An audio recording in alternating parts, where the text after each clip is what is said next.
Hi hello నమస్తే welcome to my channel భయ్య. ఈ ఛానల్ కొత్తగా చూస్తున్నట్టయితే ముందుగా సబ్స్క్రైబ్ చేసుకోండి. అలాగే నేను చెప్పే వీడియోని మాత్రం అందరికీ షేర్ చేయండి భయ్య. అయితే రోజు మన టాపిక్ వచ్చేసి మన ఎన్టీఆర్ అన్న గురించి భయ్య. నిజానికి వార్ 2 టీజర్ రిలీజ్ అయినప్పటి నుంచి బాలీవుడ్ మీడియా వాళ్ళు భయ్య, అంటే బాలీవుడ్లో రివ్యూస్ చెప్పేవాళ్ళు, కానీ వీళ్ళు మొత్తం అసలు ఎన్టీఆర్ అన్నని టార్గెట్ చేసి చాలా వరకు అయితే ట్రోల్స్ చేస్తున్నారు భయ్య. ఎంతలా అంటే అసలు ఎన్టీఆర్ అన్న ఫ్యాన్స్ ఇప్పుడు కన్నా వాళ్ళని చూస్తే అంటే డైరెక్ట్గా వాళ్ళు కనబడితే ఖచ్చితంగా చంపేస్తారు అన్న టైప్లో అయితే ట్రోల్స్ చేస్తున్నారు భయ్య.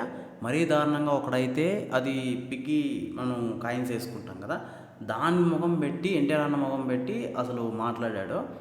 దాన్ని చూసిన తర్వాత నాకు ఒక్కటే అనిపించింది, ఈ నా కొడుకుల్ని అసలు మన ఎన్టీఆర్ అన్న ఎందుకు బాలీవుడ్లో సినిమా చేశాడ్రా అన్న టైప్లో అనిపించింది.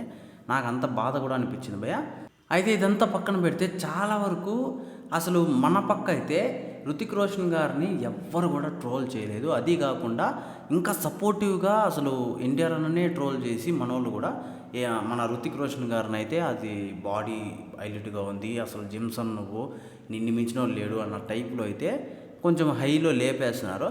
కానీ అటుపక్క చూస్తే అసలు మన ఎన్టీఆర్ అన్న అయితే మరీ దారుణంగా అయితే ట్రోల్ చేస్తున్నారు భయ్య. ఇదంతా ఎందుకు అని చెప్పేసి చూస్తే అంటే గట్టిగా పోటీ ఇచ్చాడు మన రుతిక్ రోషన్ గారికి, అసలు మెంటల్ ఎక్కే విధంగా అయితే పోటీ ఇచ్చాడు భయ్య మన ఎన్టీఆర్ అన్న.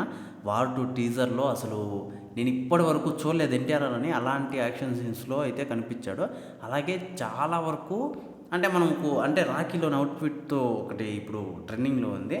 ఏ అవుట్ఫిట్తో అయితే నిన్ను ట్రోల్ చేశారో అదే అవుట్ఫిట్తో నువ్వు మళ్ళీ కంబ్యాక్ ఇచ్చావు, ఒక రేంజ్లో ఇచ్చావు అని చెప్పేసి చాలా వరకు అయితే మాట్లాడుకుంటూ వచ్చారు భయ్య.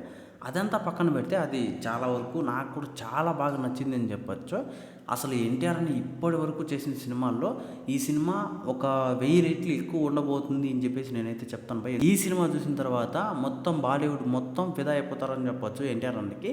ఎందుకంటే ఆయన యాక్టింగ్తో కావచ్చు, ఆయన పర్ఫార్మెన్స్తో కావచ్చు, ఆయన డ్యాన్సింగ్తో కావచ్చు, ఎక్కడ కూడా అసలు రుతిక్ రోషన్ గారు తగ్గిపోతారు ఖచ్చితంగా. ఈ విషయంలో మాత్రం ఎటువంటి డౌట్ లేదు. అలాంటిది అలాంటి హీరోని ట్రోల్ చేస్తున్నారంటే చాలా వరకు నాకైతే బాధ అనిపిస్తుంది భయ్య. అయితే ఈ విషయం మీద మీరేమనుకుంటున్నారో కింద కామెంట్లో తెలియజేయండి. అలాగే చాలామందికి ఇప్పుడు ఇదే అసలు మాటలు అయిపోయింది, ఎన్టీఆర్ అని ట్రోల్ చేయడమే మాటలు అయిపోయింది. దీని గురించి మీరేమనుకుంటున్నారో కింద కామెంట్లో తెలియజేసేయండి భయ్య. మర్చిపోకుండా తప్పకుండా దయచేసి.